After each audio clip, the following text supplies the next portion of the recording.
Salamat sa kapangyarihan ng mahiwagang hangin.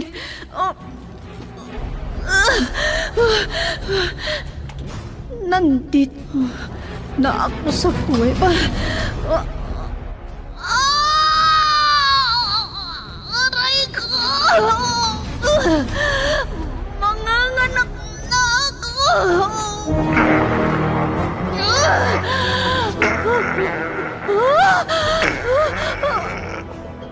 Bayawak!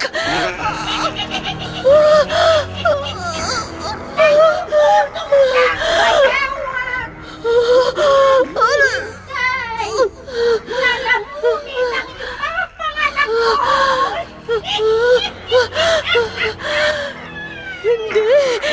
Hindi ko ipahihintulot! Bathala ng hangin! Iligtas mo ang lahi mo!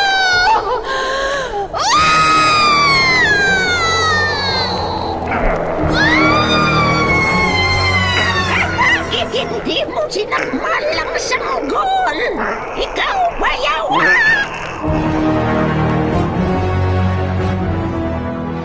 Immortal. Kasaysayan ng isang dayuhan na hindi mapagtanto ang pinanggalingan. Punong-puno ng pakipagsapalaran ang kanyang buhay mortal sa likuran nang hindi niya alam ang kanyang pagkakakilanlan. Ano ang kanyang pakay sa mundo ng tao? Immortal! Naiibang nobela na inyong mapapakinggan sa oras na ito mula Lunes hanggang Sabado. Nobela at sa panulat ni Leti Astudillo Aquino at sa direksyon ni Lubimin Aquino Sr. Mula sa Lovelet Artist and Talent Center Drama Productions, handog sa inyo ng #1 and most trusted radio network in the country, Bombo Radio Philippines. Basta Radio Bombo! Immortal!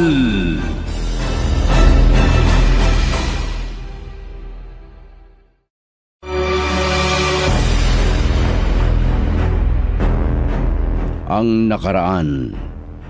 Nakarating si Ammar sa kabundukan sa paghanap niya kay Aris. Panatag ang kanyang loob dahil masukal ang gubat at posibleng maraming panganib. Tiniyak ni Artemis kay Riani na walang masamang mangyayari kay Ammar. Nagpatuloy ang paglalakad ni Ammar sa kagubatan na sakop ng farm ni Gadun. Nang marating niya ang may kalapitan sa ilog, nagulat siya sa nakita. Isang sasakyan na nakatago sa pagitan ng malalaking bato. Malinaw ang sadyang inilihim ang nasabing sasakyan. Naramdaman niya ang sasakyan na yun ay pag-aari ng isang banyagang kaaway ni Artemis. Sinira niya ang ilang koneksyon ng makina ng sasakyan at agad itong umalis. Samantala, nagulat si Artemis nang tumawag si Gadun sa pamamagitan ng landline. Maraming hiningi na pabor si Gadun kay Artemis. At ngayon, narito ang pagpapatuloy ng nobelang pinamagatang Immortal.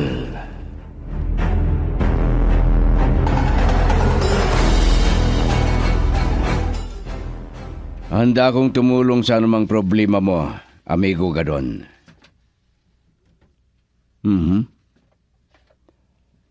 Oh. Sige, amigo. Naintindihan ko. Huwag kang mag-alala. Gagawin ko ang makakaya ko. Sige. Bye. Oh. Marami ang pabor na hinihingi ni amigo ka doon sa akin na gagawin ko. Ngunit kailangan kong pag-isipan ng lahat ng mabuti. Ayaw kong magkamali. Hindi ako taga rito sa mundo ng tao. Kumusta na kaya si Amar? Mapanganib. Pero alam kong hindi siya basta-bastang magagapi ng kalaban.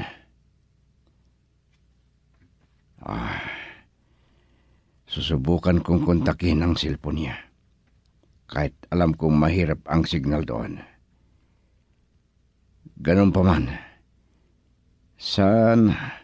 nasa lugar kung saan may nasasagap na signal ng cellphone.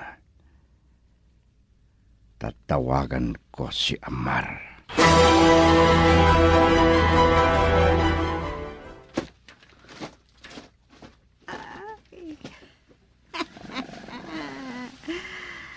Ganyan ka. Bilisan mo ang pag-aapang, Baya Komando. Sayang lang at wala akong lakas. Hindi ko kayang pasanin ang sarili ko. Hindi ako makalipad sa pamamagitan ng saya ko. Para mas madali tayong makarating sa pupuntahan natin. Mahina pa rin ako. Kaya ikaw lang ang makakatulong sa akin, Baya Komando. Punta muna tayo doon para magtago sa kalagayan kong ito. Ay, nasaan na kaya ang mga sumbong na kasama natin kanina? Ay, kung saan na sila napadpad. Baka kung ano ang makita nila na mananakit sa kanila. Ay, delikado sa mga tao ang mga unggoy. Ay, ikaw, Baya, kung gutumin ka at bumalik ang mga unggoy na yon, kahit sila na ang lapain mo. Oo. Yung 2 o 3 na lalapain mo, sobrang pagkabusog mo na.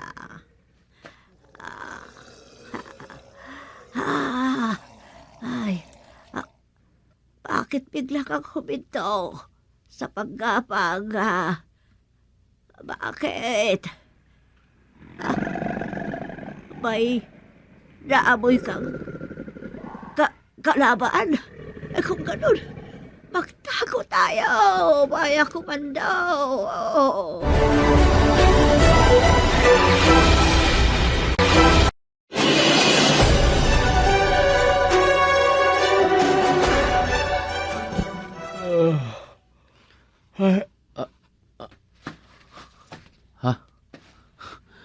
Dito pala ako nakatulog sa ilalim ng makapal ng puno. Salamat sa mga unggoy. Inatake nila ako kanina. Pero nang maramdaman nilang wala akong balak na saktan sila, unti-unti silang lumapit at pinalibutan ako. Hindi pala lahat ng nabubuhay sa gubat ay mapanganib. Pero, nasaan na kaya sila? Babangon ako. Ay, naging mahimbing ang tulog ko. ipagpapatuloy ko ang paghahanap ko dito sa gubat. Dito daw ang tinungo na direksyon na itinuro ni Mang Ador kasama ang matandang babaeng yun.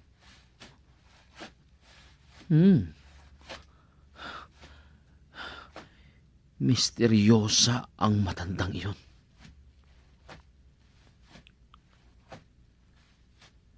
Sabi ni Ninong Artemis, kung ganon, may kinalaman siya sa pagkawala ni Aris.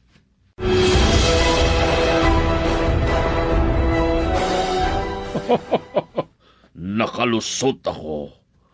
Sino ang mag-aakalang ako ngayon ay isang mountain climber? Brand new ang sasakyan kong ito.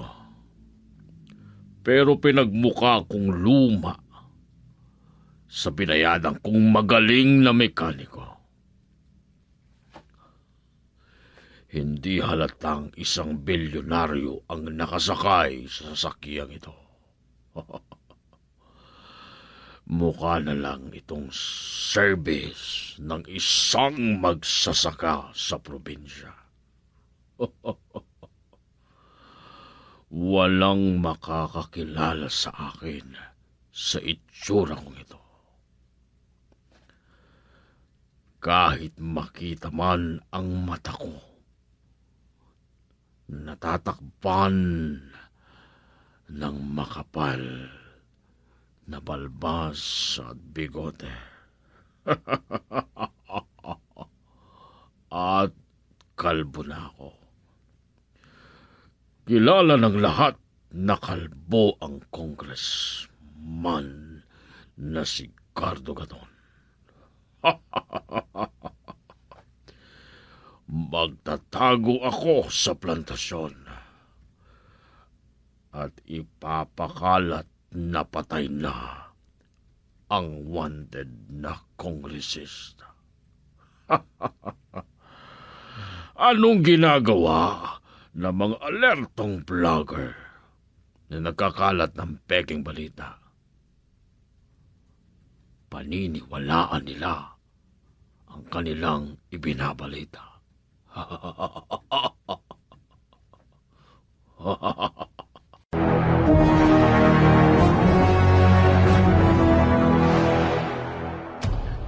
Si Sir Gadon itong tumatawag. Hello, sir. Masa, makinig kang mabuti. Sir, ako ang pakinggan nyo. Kasi po, kinidnap si Carmina. Huwag pa yan ang dapat mong isipin. At huwag kang umiyak. Ay, Makinig ka. opo, sir. Makikinig po ako. Ay, Diyos ko po. Parang hindi si Sir Gadon itong kausap ko. Alam kong walang tao sa bahay. Bumalik ka doon. Ha? Pero, sir... Huwag ka nang magsalita. Makinig ka sa lahat ng sasabihin ko at iyon ang gagawin mo. Opo. May Opo, mga sir. gwardiya doon na hindi umalis. Huwag kang matakot sa kanila dahil ikaw ay pinoprotektahan nila. Ano po? Hindi sila umaalis dahil ang alam nila darating pa ako para palitan sila. Pero iba ang darating dyan, Masa. Ano ang ibig niyong sabihin, sir? Ano man ang itanong ng kahit sino sa'yo, sabihin mong wala kang alam. Malinaw. Opo. Opo, sir. Uulitin ko, kahit sino ang magtanong sa'yo, at anuman ang itanong nila, isa lang ang sagot mo. Wala kang alam. Opo, sir. Yan lang. Pinatay na niya. Diyos ko, bakit ganon? Hindi man lang nagtanong tungkol sa mga anak niya. Wala na ba talagang halaga sa kanya ang mga anak niya? sina Aris at Carmina. Bakit hindi man lang siya nagtanong kung paano na sila?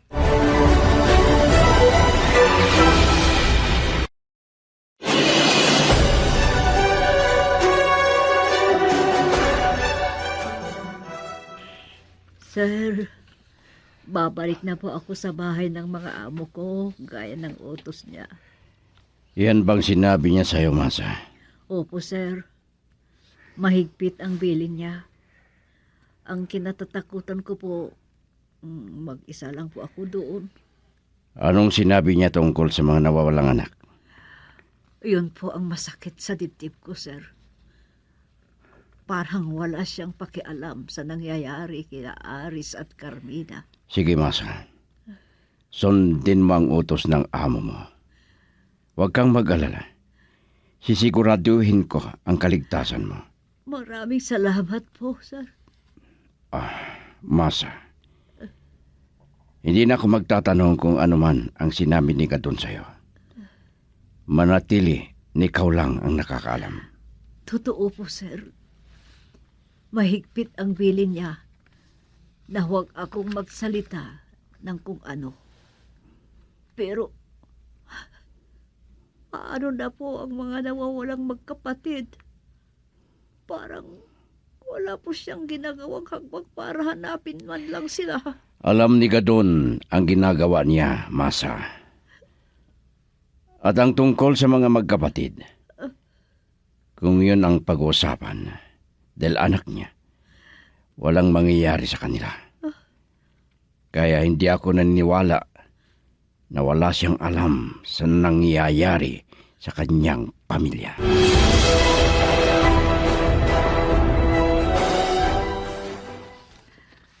Ay, salamat. Narito na ako sa sasakyan.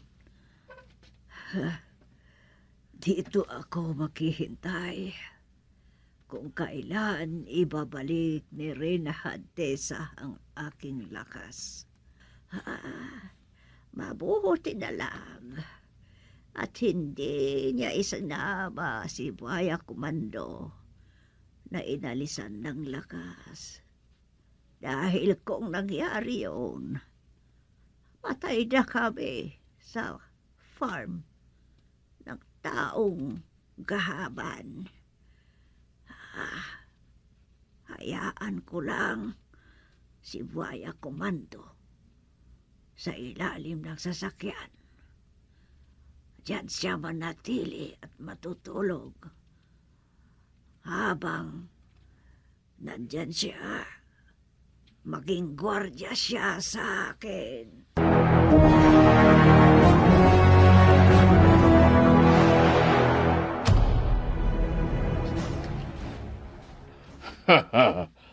Huwag kayong matakot sa akin. Alam kong naalarma kayo sa granadang handa kong pasabugin kung may masama kayong balak laban sa akin.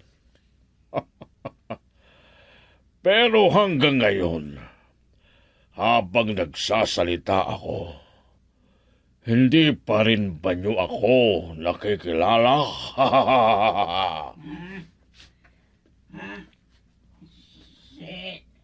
Si Boss Gadon? Kayo ba, Boss? Sabi ko na nga. Kasama, si Boss Gadon. Mula ngayon, magkakasama tayo dito. Pero hindi tayo permanente dito. Boss? At tandaan nyo, hindi pangkaraniwan ang presensya ko rito ngayon. Boss. Sige. Maupo kayo at mag-usap tayo. Kasama. Dahil marami akong ipag-uutos at kailangang sundin nyo ang lahat.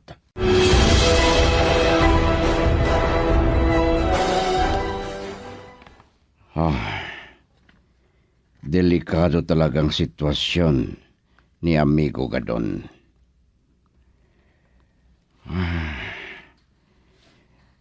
Kasalukuyan ng investigasyon sa mga kahinahinalang anomalya niya.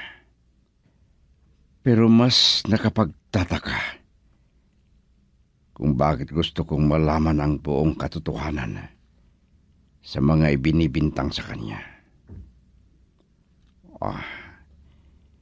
Hindi ako dapat magsaya ng oras dito. Kailangang aalis na ako. Naalala ko ang negosyong pinasok ko noon. Matagal na akong hindi nakadalaw doon.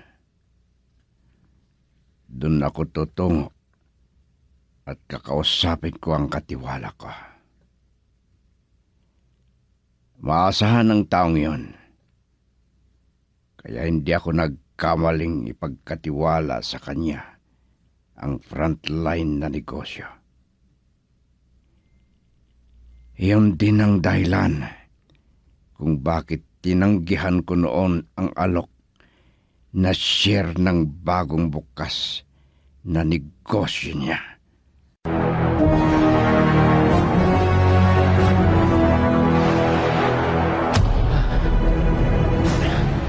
Masyadong matarik ang binababa kong daan. Teka lang. Kakaunti na lang ang matataas na puno na nasa unahan ko. Hindi basta gubat ito. Parang mga taniman na nakikita ko. Salamat. Sige. May tao sa ibaba. Sisirain na natin. Hindi ako dapat makita nila. Magtatago ako sa likod ng makapal na damuhan. Sige. Magkasama. Sirain na natin. Ito ang pinagutas ni boss. Oo! Sige. Sisirain na rin. Sisirain nila ang tanim. Sino ang mga taong yun? At bakit? Sisirain nila ang sarili nilang pananim?